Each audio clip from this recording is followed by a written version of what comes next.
Hello दोस्तों, new vlog में तमाરું स्वागत है। आज एक दिवस एवं आयो है कि आज अमर घरना आंगणा में रस्तो है एटली उडवा रोड पर जाए है गोटो वालों। ते गोटो वालों भाई अमे है नहीं डायरेक्ट घेर बोलायो है कहीं हीड़े आईने उभा रहो ने गोटा बनाईने आलो छोकरोने एम करीने ते हूँ जो हूँ गोटो लेवा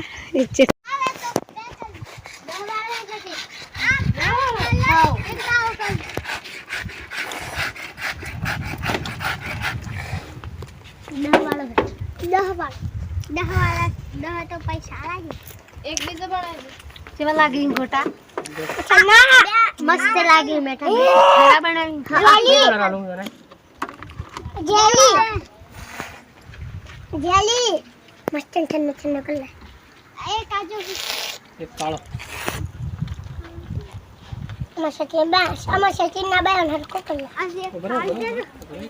आऊँ लेवा जो गोटो मार रुपया आ जो आ गोटा वाला भाई आया ही तम के तो धूम में उभा रहा था तो अमे कीधु कि तमे सोईले नहीं आओ एटली वही अमार घरना ओगणा में सोईले आया ही उभा रहा आ बधी फैमिली गोटा ली लीधा है ने मोजू अमे लास्ट लेवा चेटला पैसा थई मन खबर थी पर पूछूं गोटा ने चेटला पैसा थई 10 रुपया थई एम पूछी आ 10 रुपया कीधा आऊँ आलू 20 रुपया मारे लेवा नहीं બે गोटा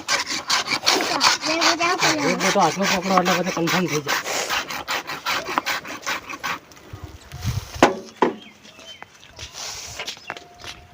गोटा कर ले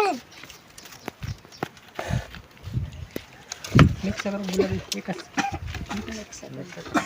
पर इन डाल रहे हैं हां ऐसो बे कलर नहीं चाहिए अब खा के देखो नाशिए टोपरा नहीं सुर हां आ जो बाइक लेने आया ही बाइक पर आवी रीति सेट कर्यु है ये ब्लैक कलर है क्यों कलर है ब्लैक कलर है इनकी ये ऑरेंज कलर है नींबू वाला ऑरेंज कलर है इनकी नींबू वाला हाँ यहाँ पे टोपरा की छीन है अंदर रखते हैं हाँ ये बर्फ है हाँ।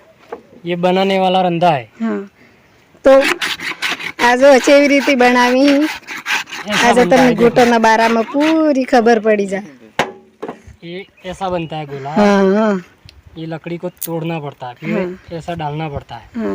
फिर ऐसा गोल बनाना पड़ता है हाँ। इसके बाद में कलर डबल करना हो तो एक कलर करना हो हाँ। तो आप कर सकते हो आ कलर करो डबल कलर डबल मैंने किया जो हमणा छोकरो नहीं है देखो ये कलर नीचे गिर नहीं सकता ऐसा कलर होना चाहिए हाँ। गोटो बनावो नी वेसो तो तमने कोई ना थी कहतु पर एवी चीज वेसो की चीन डालनी पड़ती है छोकरो खाई तो बीमार नहीं थाय कोई छोकरो नी सर्दी नहीं थाय कलर तैयार होना चाहिए वो कलर पाको तैयार करीन रेडी करीन वेसो तो तमने कोई रोके नहीं सही है એટલે અમારે આ ભાઈ આવી હોય વેસવા પર વસ્તુ હારી લઈને આવી એટલે અમને શાનદાર ઊભું રહેવા મળે શાનદાર એમને વેપરાશ બી કરી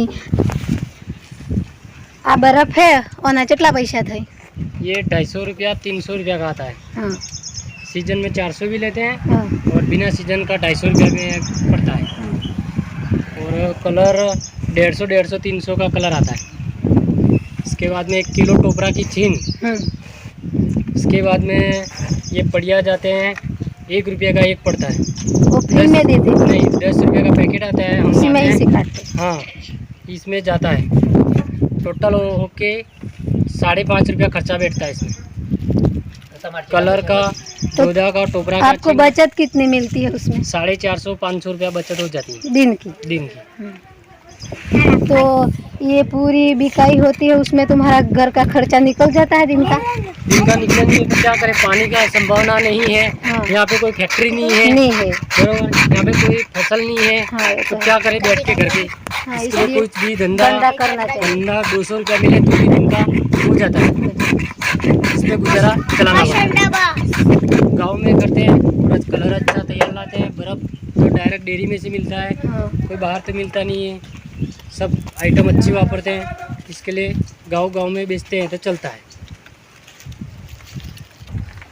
दोस्तों તમારે કોક ગમે તે વેચવાવાળો આવે તો પહેલાં તમે ડાયરેક્ટ છોકરાને ખવડાવવાનું નહીં પહેલાં આપણે જોવાનું વસ્તુ સારી હોય તો છોકરાને ખવડાવવાની સારી નહીં હોય તો છોકરાને નહીં ખવડાવવાની એવી રીતે અમે અમારા ઓગણામાં કોઈ ગમે તે વેચનાર આવે તો અમે પહેલાં વસ્તુ જોઈએ પછી અમને સારી લાગે તો એની વસ્તુનો ઉપયોગ કરીએ નહીં સારી લાગે તો અમે એની વસ્તુનો ઉપયોગથી કરતો. એટલે તમારે ગમે જેવી ચીજ પર સીવું ખાય એટલે તમારે પહેલું જ ધ્યાન દેવાનું કે અમારા છોકરા આ વસ્તુ ખાધી કાં તો અમો ગમે તે નહીં રહ્યું નહીં રહ્યું એ તમને પૂરી ખબર પડી જાય.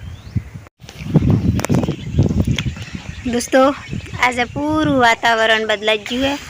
આખું વાદળું વાદળું સવાઈ ગયું. વહરાત આવે એવું થઈ ગયું. મોસમ આખો વહરાત આવે ને એવું બની ગયું હોય. પર અમે શું ખબર વહરાત આવે કે થી આવતો એમ. અમે જયપુર બે વેડમાં બેસી રહીએ અને આ વહરાતની રાહ જોઈની. જેમ કે વહરાત થોડો ઘણો આવ્યો હોત તો સારું. આપણે તો ખાવાનું વેચતું લાવીને પૂરું થાય છે. વરણ બોલ્યા જીવને ખાવાનુંથી પૂરું થતું. જેમ કે ડોરો બાપડો હોની સાર લાવી મન ખાનું હોની સાર ખવાડી એમથી જ જોઈ. એટલે આપણે બધા ભગવાનની પ્રાર્થના કરીએ કે વહરાત હड्डीની નજદીકમાં આવી જાય તો સારું કે ડોરોની પરેશાની છે. એક તો પીવાનું પાણી ટેમીથી મળતું, પછી કૂવામાં પાણી મટી ગયું હે, બોરોમાં પાણી મટી ગયું હે, બધે પાણી ખતમ થઈ ગયું હે. એક પાસે પાણીની સમસ્યા આવી ગઈ ને એક પાસે સારની સમસ્યા આવી ગઈ. એટલે મને એક બરોબર આમ તકલીફમાં ને ટેન્શનમાં ભરાય એવો દનાઈને ફરી ગયો. પર આ જો વાદળું પૂરું સવાઈ ગયું હે.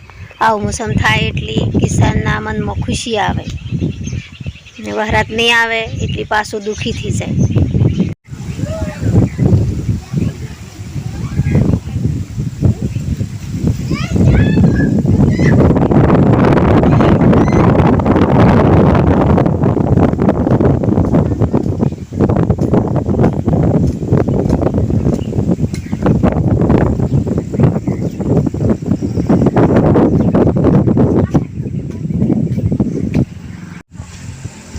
દોસ્તો આજે વાવાઝોડું નહીં હતું ને એના કારણ થકી લાઇટ જતી રહી હે. એટલે હું લાઇટ આવે અંકીના ઇંતજાર પર બેસી રહી હતી. લાઇટ હજી લગનથી આવીને મારે ખાવા બનાવવાનું ઘરનું કામ કરવાનો ટાઈમ થઈ ગયો હોય. તે આ જયપાલની મહીપાલને એવા પાછા રોઈ કે ખાવા હડ્ડીની બનાવેલી એમ કરીને. તે હું તમને એમ કહું કે મારો વિડીયો સારો લાગ્યો હોય તો લાઈક કરજો, શેર કરજો ને સબસ્ક્રાઈબર કરજો. Bye bye.